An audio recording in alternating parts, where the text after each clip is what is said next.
atelier spécialisé dans la commande publique, beaucoup dans le logement, et dans le logement social en particulier. On ne fait pas du logement social comme on fait du logement et de l'accession à la promotion par exemple. Et faire du logement social pour les seniors, c'est encore une autre démarche.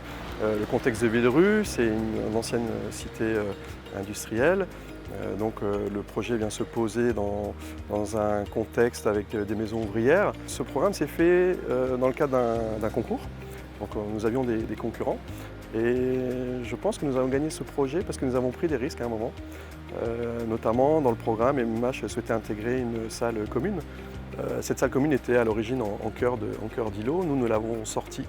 Nous avons créé une placette devant cette salle commune et on l'a vendue en fait comme un lieu de rencontre pour l'ensemble du quartier. Ensuite, il y a la place de l'automobile. On a pris le risque et le parti de sortir un peu l'automobile pas avoir la voiture devant son immeuble. Et ça marche plutôt bien parce qu'à la place de ça, on a fait des déambulations intérieures qui sont en fait des venelles paysagères. Et les gens s'y retrouvent, discutent, c'est un lieu d'échange. Et ça, par exemple, les personnes âgées aiment beaucoup. Par rapport au contexte, on a aussi voulu vendre une architecture contemporaine, très contemporaine. On a pris aussi un risque, c'est l'ensemble des façades est réalisé en métal, quasiment. Et je discutais avec une personne qui avait 75-77 ans, je crois. Et elle me disait quand elle est arrivée dans cette résidence, l'architecture lui a donné envie de tout changer chez elle. Notamment, elle a vendu tout son mobilier qui était plutôt ancien. Elle s'est équipée d'une très belle cuisine contemporaine. Et voilà, donc ça donne aussi entre guillemets, une seconde vie à ces personnes. On crée des espaces et quand ces espaces seront bien appropriés par les locataires, et qu'on sent qu'il y a un engouement et que ça suscite des choses chez eux, pour moi le pari il est gagné. On pourra améliorer le concept de résidence senior un peu par rapport à la démarche qu'on a fait à Villerue en fait.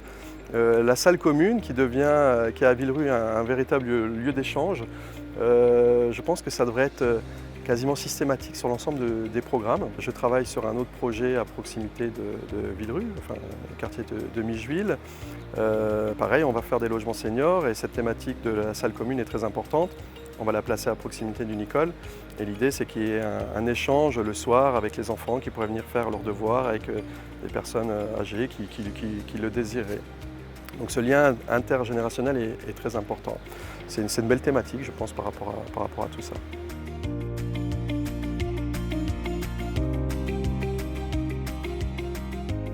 Nous avons comme rôle faire appliquer d'une part les lois nous régissant, mais aussi les faire évoluer.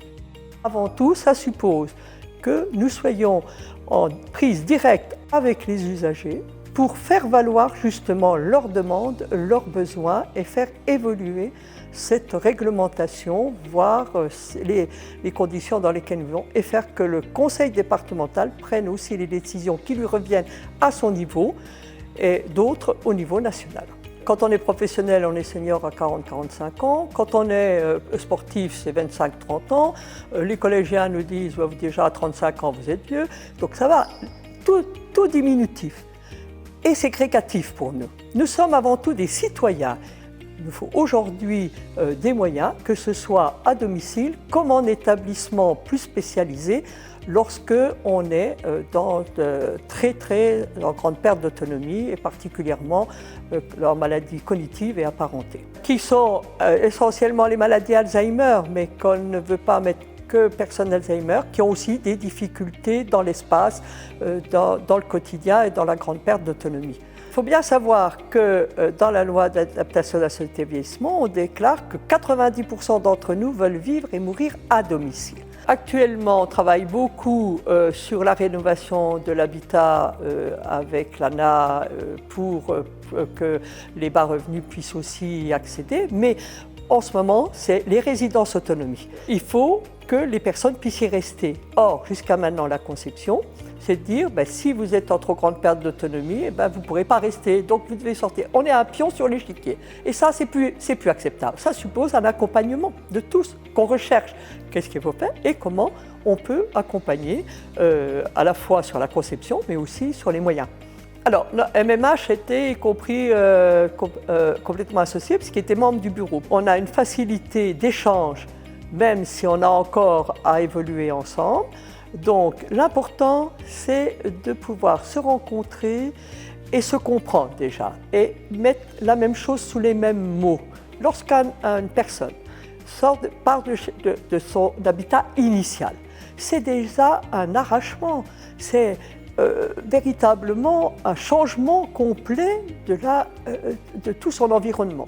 Et d'ailleurs, les personnes que l'on change de lieu, parce qu'on ne leur demande pas forcément leur avis, très souvent, ils décèdent peu de temps après. Et je dis toujours, ne me faites pas mourir socialement avant ma mort biologique, s'il vous plaît.